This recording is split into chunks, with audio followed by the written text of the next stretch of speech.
اور بڑی محبت کرنے والی شخصیت پیر طریقت راہبر شریعت جناب پیر قاضی محمود صاحب آستانہ علیہ اوان شریف سرپرست اعلیٰ طریقہ لبیک یا رسول اللہ صلی اللہ علیہ وسلم اور حاجی محمد رمضان صاحب اور دیگر احباب اسٹیج پر تشریف فرما ہیں، جناب علامہ عمران چشتی صاحب، علامہ معصوم الحسن صاحب اور میرے چاچا جان سید الفت حسین شاہ صاحب، آپ اسٹیج پہ تشریف فرما ہیں۔ تو میں اس لیے کھڑا ہوا ہوں کہ قبلہ پیر صاحب نے فرمایا ہے کہ آپ کبھی بھی آپ نے اس پہ گفتگو نہیں کرتے، تو لہذا آپ کریں، ہم اس کے بعد کریں گے۔ میں نے کہا ٹھیک ہے جناب، آپ کے حکم کی تعمیل کرتے ہیں۔ ہم نے جب سے بچپن سے قبلہ والد گرامی علیہ رحمہ جن کے عرس مقدس میں اور آپ تشریف فرما ہیں، وہ ایک شعر اکثر پڑھا کرتے تھے۔ وہ شعر کیا ہے؟ نماز اچھی، روزہ اچھا، حج اچھا، زکوٰۃ اچھی، مگر باوجود اس کے میں مسلمان ہو نہیں سکتا، نہ جب تک کٹ کروں خواجہ بدحا کی عزت پر، خدا شاہد ہے کامل میرا ایمان ہو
یہ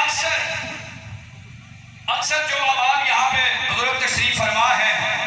تو آپ بلکہ قبلہ آخری بات کرتا ہوں کہ جب قبلہ والد گرامی علیہ رحمہ کو شفا انٹرنیشنل ہاسپٹل میں لے جایا گیا تو میرے چچا جان قبلہ پیر سید الفت حسین شاہ صاحب اور حاجی طلعت محمود صاحب یہاں تشریف فرما ہے تو جب وہاں پر چیک اپ کے لیے لے جایا گیا تو وہاں پر انہوں نے جب نورانی چہرہ دیکھا تو وہ جو بچے ہاؤس جاب کرنے والے تھے جو ڈاکٹر تھے وہ آپ کے ارد گرد جمع ہو گئے تو انہوں نے یہ کہا کہ آپ ہمیں کوئی وصیت فرمائیں کوئی نصیحت کریں تو آپ نے یہ ارشاد فرمایا کہ اب میں اس طریقے کے ساتھ بول نہیں سکتا انہوں نے کہا عرض کی کہ آپ ہمیں کوئی تحریر لکھ دیں تو آپ نے وہ ایک دن پہلے کی بات ہے جب آپ نے یہ تحریر فرمائی وہ عادل قادر بھی شفا ہاسپٹل میں موجود ہے آپ نے کیا لکھا اس کے اوپر آپ نے لکھا بسم اللہ الرحمن الرحیم نیچے کیا لکھا نیچے یہ لکھا ہتھ کارول دل یارول کیا لکھا ہتھ کارول دل یارول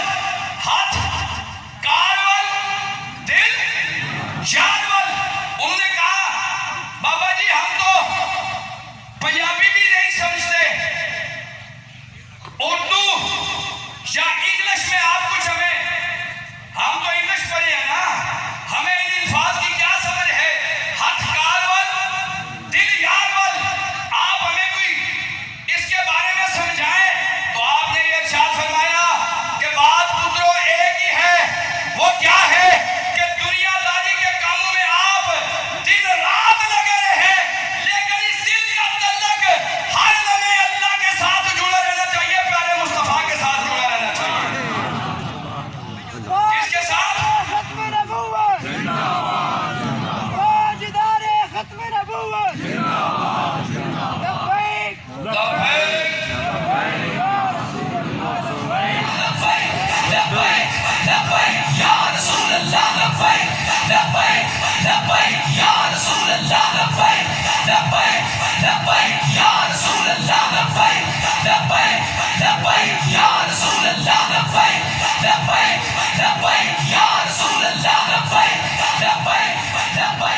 اس لیے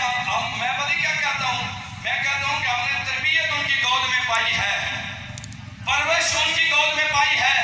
کہ جنہوں نے ہمیں شریعت کی پہرے داری کرنے کا حکم دیا ہے کہ آپ کی مجلس میں اگر کوئی بندہ ہاتھ پہ مہندی لگائے ہوئے آتا تھا تو آپ اس سے ہاتھ نہیں ملاتے تھے اگر کوئی سونے کی انگوٹھی پہن کے آیا کرتا تھا آپ ہاتھ نہیں ملایا کرتے تھے اس کی وجہ کیا ہے آپ فرماتے تھے کہ تمہیں نہیں پتا کہ تم کس نبی کے ماننے والے ہو کہ جو رب کے پیارے مصطفیٰ نے مرد کے لیے یہ حرام قرار دی ہے اور تم وہ پہن کے آ رہے ہو اس لیے بھائیو یہ وہ آستانہ ہے کہ آپ تو جانتے ہیں کہ ہر لمحے آپ نے یہی حکم دیا ہے بیٹا اگر دنیا کی بات ہو تو پہلے اللہ اور اللہ کے پیارے مصطفیٰ کو رکھنا ہے اگر دین کی بات ہو پہلے اللہ اور اللہ کے رسول کی بات کرنی ہے باقی دنیا داری کی باتیں بعد میں کرنی ہے اس لیے آپ کے لیے بھی یہی پیغام ہے کہ جب تک آپ لوگ قرآن کے ساتھ جڑے رہیں گے فرامین مصطفیٰ کے ساتھ جڑے رہیں گے تو آپ کامیاب رہیں گے آپ کیا کریں گے آپ کیا کریں گے آپ کی طرح نہیں جیسے آپ بول ہی رہے جی اس لیے آپ کے سامنے ہمارے قائدین بھی موجود ہیں بات یہ ہے کہ پہلے بھی آپ لوگ ہر حوالے کے ساتھ ہمارے اس مشن کے ساتھ جب بھی حضور کی عزت کی بات آئی ہے حضور کی ناموس کی بات آئی ہے تو آپ نے لبیک کہا ہے اب جب یہ 2024 آ رہا ہے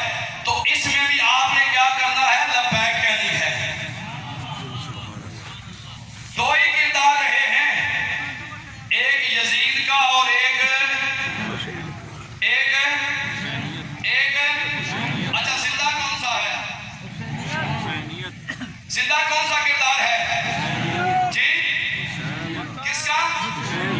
حسین پاک کا کردار زندہ ہے نا؟ تو آؤ، حسین پاک تو ظلم کے سامنے جھکے نہیں،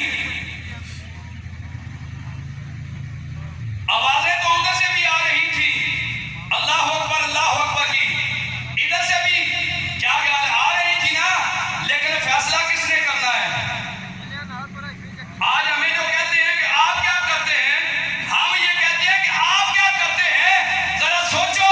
اگر حسینی اپنے آپ کو کہتے ہو تو حسین لجپال جیسا کردار بھی ادا کرنا پڑے گا، صرف زبان سے نہیں کہ ہم حسین کو مانتے ہیں، ہم حسین کو مانتے ہیں۔ ہاں ہاں، میرے جتنے بھی، میرے قبلہ والد گرامی کا نام بشیر حسین، میرے چچا جان کا نام الفت حسین، میرے چچا جان کا نام بشیر حسین، میرے چچا جان کا نام ظہیر حسین، اور میرے چچا جان کا تایا جان کا نام ضمیر حسین۔ ہمیں تو حسین سے اتنی نسبت اور پکی ہے کہ ہمارے گھر میں بڑوں سے لے کر چھوٹوں تک کیا ہے، حسین حسین ہوتی ہے۔ اس لیے ہم صرف باتیں کرنے والے نہیں بلکہ حسین کو مانتے بھی ہیں، حسین کو جانتے بھی ہیں، اور جو حسین پاک نے مشن دیا ہے انشاءاللہ العزیز اس پہ ہر لمحے ڈٹے ہوئے ہیں، نہ جھکنے والے ہیں، نہ بکنے والے ہیں، نہ ڈرنے والے ہیں۔ اللہ تعالیٰ کی ذات میری اور آپ کی حاضری قبول و منظور فرمائے۔